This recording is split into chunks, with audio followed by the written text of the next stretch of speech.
कैसे हैं आप सभी लोग। आज हम लोग पढ़ेंगे class 10th chemistry chapter number 1, जिसमें चैप्टर नंबर 1 का नाम है रासायनिक अभिक्रिया और समीकरण, केमिकल रिएक्शन एंड इक्वेशंस।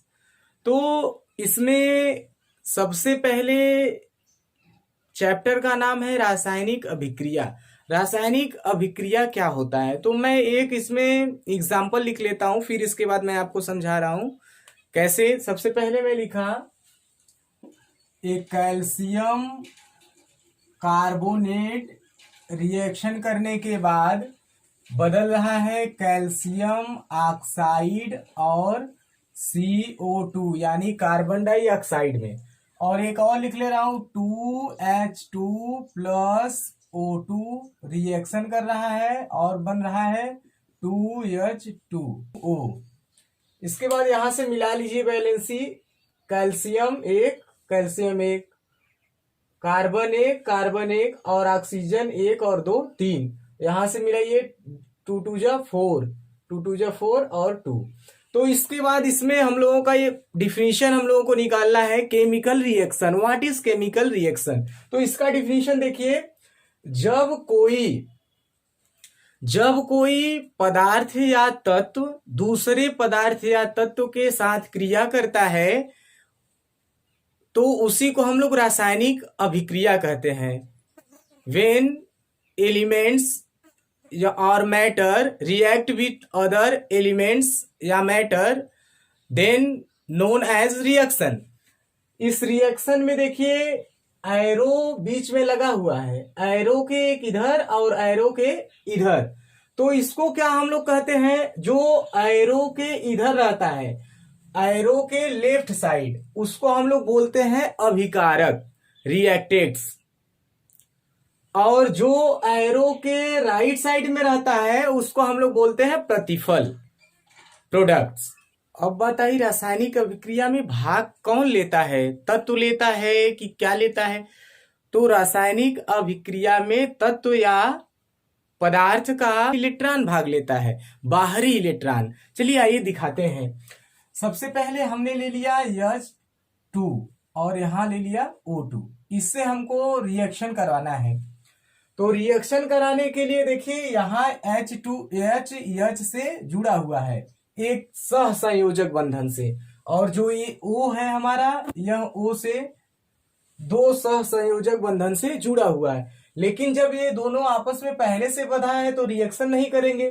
देखिए ये दोनों आपस में पहले से बंधे हुए हैं तो किसी दूसरे के साथ रिएक्शन नहीं करेंगे। तो सबसे पहले हम लोगों को इनके रिएक्शन को अलग करना होता है, इन दोनों के रिएक्शन को अलग करना होता है। देखिए इसमें एक इलेक्ट्रॉन यहाँ पे और एक इलेक्ट्रॉन यहाँ पे, इसके इलेक्ट्रॉन यहाँ पे और यहाँ इलेक्ट्रॉन यहाँ पे आपस में जुड़े हुए हैं। तो सबसे पहले इसको रिएक्शन कराने से पहले इसको हमको अलग करना पड़ेगा। देखिए मैं अलग कर ले रहा हूं, और अलग करने के बाद तब यह जाके इससे जुड़ता है और यह जाके इससे जुड़ता है, तब हमारा जाके रिएक्शन बनता है।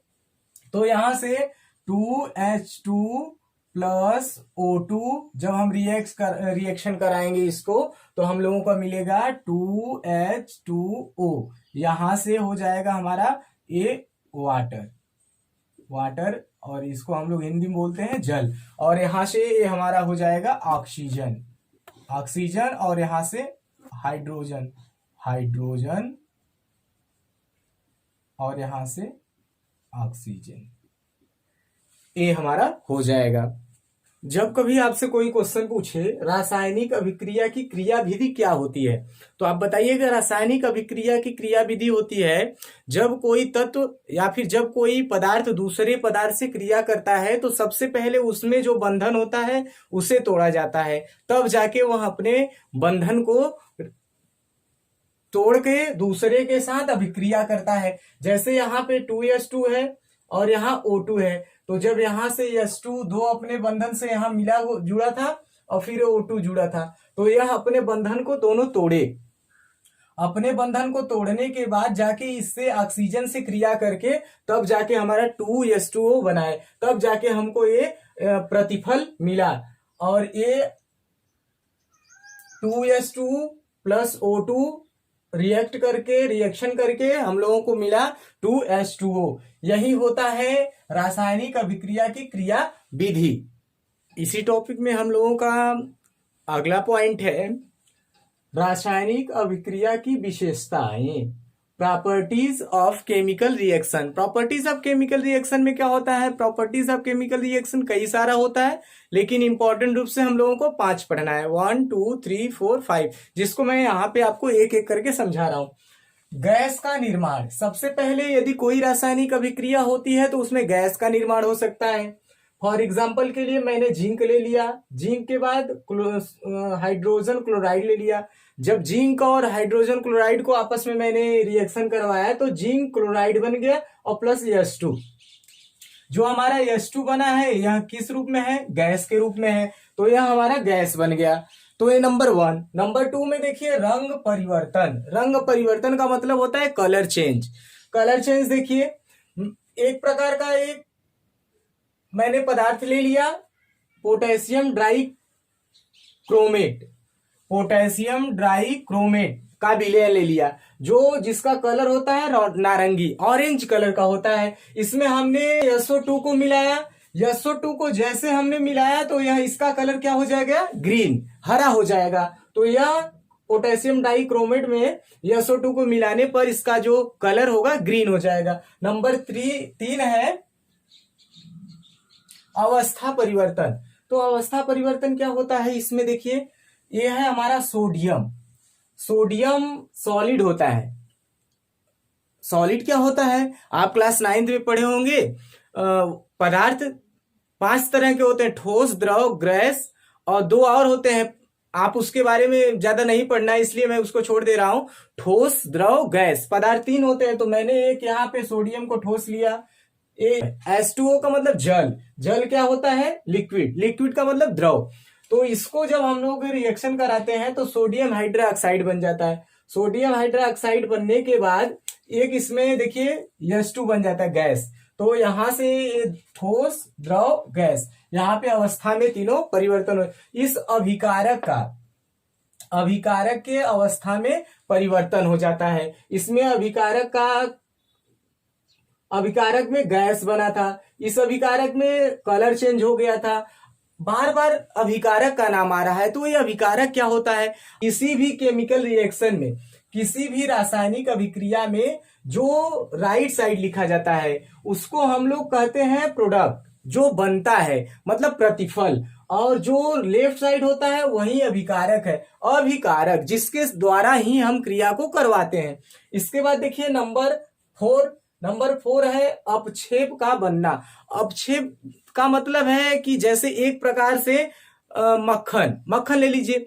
दूध में जब आप लोगों का मक्खन ऐसे किया जाता है तो मक्खन सारा ठोस के रूप में ऊपर अलग हो जाता है, उसी तरह से ये अपक्षेप होता है। अपक्षेप का एग्जांपल देखिए यहाँ AgNO3 में हमने NaCl का विलयन मिलाया। जब हमने इसमें NaCl का विलयन जैसे ही मिलाया तो यह AgCl बनकर यह हमारे विलयन के नीचे बैठ जाता है और यहाँ सोडियम नाइट्रेट बन जाता है, NaNO3। ये हमारा ऊपर बच जाता है और यह अपक्षेप बनकर नीचे बैठ जाता है। इसके बाद उष्मा का शोषण, उष्मा का उत्सर्जन। देखिए उष्मा का शोषण क्या होता है? जिसमें ऊर्जा खत्म हो जाए, और उष्मा उत्सर्जन का मतलब होता है जिसमें ऊर्जा उत्सर्जित हो। देखिए इसका एग्जांपल मैं ले रहा हूं।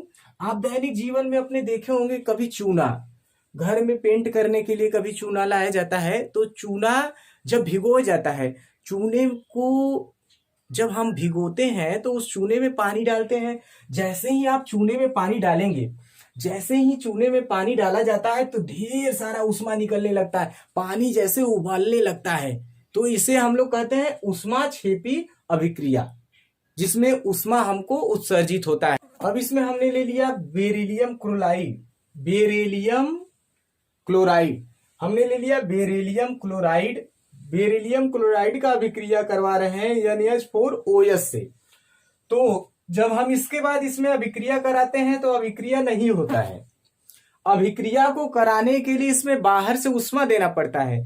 जब हम बाहर से उष्मा देते हैं तो यह उष्मा का शोषण करता है। ये फिर इसके बाद जब बनता है यह अमोनिया बनता है। अमोनिया, ये अमोनिया बनाने का विधि है। और इसको समझने के लिए देखिए रासायनिक अभिक्रिया की विशेषताएं, properties of chemical reaction. Properties of chemical reaction में इंपॉर्टेंट रूप से 5 होते हैं, जिसको मैंने यहाँ पे एक्सप्लेन किया। अगला टॉपिक हम लोगों का है रासायनिक समीकरण।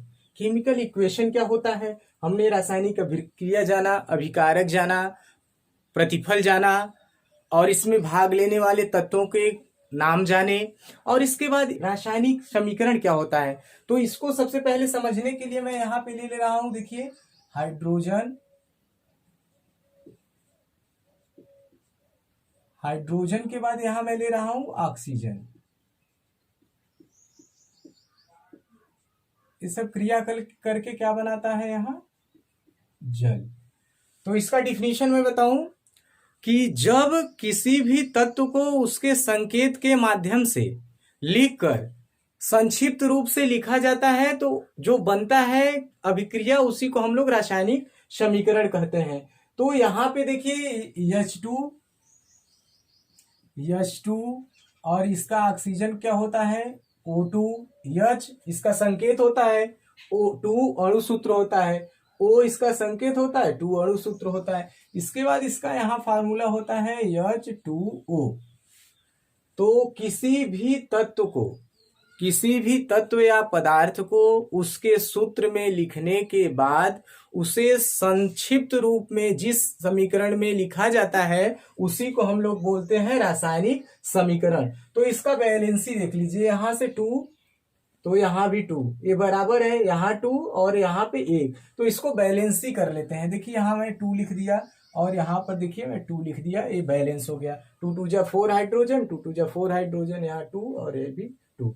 तो ये हमारा बैलेंस हो गया। रासायनिक समीकरण, रासायनिक अभिक्रिया में भाग लेने वाले तत्व या पदार्थ के सूत्र या संकेत के द्वारा संक्षिप्त रूप से लिखने पर जो प्राप्त होता है उसी को हम लोग रासायनिक समीकरण कहते हैं। अब संक्षिप्त क्या है, देखिए हाइड्रोजन लिखा है, हाइड्रोजन इतना बड़ा लिखा है और इसका संकेत और सूत्र क्या है, इतना छोटा सा है। यहाँ ऑक्सीजन इतना बड़ा लिखा है, इसका संकेत यहाँ पे इतना छोटा है। और ये जल इतना छोटा है, जल तो ठीक है अपनी जगह पे, जैसे बड़ा आ जाता है तो सूत्र और संकेत के माध्यम से उसे हम लोग संक्षिप्त कर लेते हैं। इसमें हम लोग अगली टॉपिक को लेते हैं। अगला टॉपिक है रासायनिक समीकरण को लिखने का नियम, rule of to write chemical equation. इसमें 5 नियम होते हैं। 5 नियम में सबसे पहला नियम अभिकारक बाईं ओर, जो हमारा अभिकारक होता है, ये देखिए यहाँ से यहाँ रिएक्शन है, जो ये यहाँ से मिड पॉइंट है, मध्य बिंदु है, जो एरो के राइट साइड होता है वो अभिकारक होता है। सदैव आप लोग जब अभिकारक होगा, रिएक्टेड्स होगा, उसे आप लोग बाईं ओर रखेंगे। ये पहला हो गया। दूसरे में दिया है जो प्रतिफल होगा, जो प्रोडक्ट होगा, उसको हम लोग दाईं ओर रखेंगे। देखिए एरो है, एरो के बाईं ओर अभिकारक हो गया और दाईं ओर प्रोडक्ट हो गया, प्रतिफल हो गया। इसके बाद बीच में अभिकारक और प्रतिफल के, रिएक्ट्स और प्रोडक्ट के बीच में हम लोग एरो का चिन्ह लगाते हैं। नंबर 3 नियम हो गया। नंबर 4 अभिकारक 1 से ज्यादा हो, अभिकारक 1 से ज्यादा हो तो उसके बीच में प्लस का साइन लगाते हैं, या प्रतिफल 1 से ज्यादा हो तो उसके बीच में प्लस का साइन लगाते हैं। ये 5 नियम हो गया रासायनिक समीकरणों को लिखने का नियम, इसे आप तुरंत याद कर लीजिए। इसमें हम लोगों का टॉपिक है रासायनिक समीकरण के प्रकार। जब आपसे कोई कभी क्वेश्चन आ जाए, ऑब्जेक्टिव क्वेश्चन अक्सर आया करता है, how many kinds of chemical reaction, रासायनिक समीकरण कितने प्रकार का होता है। तो रासायनिक समीकरण 2 प्रकार का होता है। नंबर 1 संतुलित और नंबर 2 असंतुलित। संतुलित और असंतुलित, एकदम बहुत शॉर्ट आपको ऑब्जेक्टिव क्वेश्चन मिलता है। तो संतुलित क्या होता है, असंतुलित क्या होता है। तो जिसमें अभी मैं एग्जांपल लेता हूं, सपोज दैट मैं ले लिया H ये हाइड्रोजन है, हाइड्रोजन कितने परमाणु 2, और ये देखिए ऑक्सीजन है, ऑक्सीजन में भी 2 परमाणु, और क्या बनता है H2O, जल बनता है। हाइड्रोजन और ऑक्सीजन जब हम लोग रिएक्शन करवाते हैं तो क्या बनता है, जल। तो इसमें हम लोग क्या करते हैं, सबसे पहले ये देखिए इधर H2 है, इधर O2 है, इधर H2 है, इधर भी O है। तो यहाँ पे देखिए बैलेंस नहीं है, यहाँ पे परमाणु ऑक्सीजन के परमाणु 2 है, लेकिन यहाँ पे ऑक्सीजन के परमाणु 1 है। तो ये असंतुलित रासायनिक समीकरण है। तो इसको कैसे, इसका डिफिनीशन होगा, जब किसी भी रासायनिक समीकरण में अभिकारक और प्रतिफल के परमाणुओं की संख्या समान न हो तो जो समीकरण होता है वह असंतुलित समीकरण होता है। अब बात करते हैं हम लोग संतुलित समीकरण का। संतुलित समीकरण का यहां देखिए 2 है, यहां 2 है, यहां भी 2 है, यहां O है। तो इसको पहले मैं 2 कर लेता हूं, तो 2 हो गया। ऑक्सीजन तो यहां से बैलेंस हो गया, हमारा संतुलित हो गया। लेकिन हाइड्रोजन देखिए 2 2 जा 4, यानी 2 दूना 4 हो गया। यहां 2 है तो इसके आगे हम 2 लिख लेते हैं। ये बैलेंसी है, ये हमारा बैलेंस हो गया। संतुलित रासायनिक समीकरण हो गया हमारा, संतुलित रासायनिक समीकरण। तो आप सभी लोग हमसे डियर सर जगदीश चैनल से जुड़ जाइए। अब हम आपको अगले टॉपिक में सिखाने वाले हैं कि केमिकल रिएक्शन को, रासायनिक समीकरण को बैलेंस कैसे करते हैं। Thanks for watching.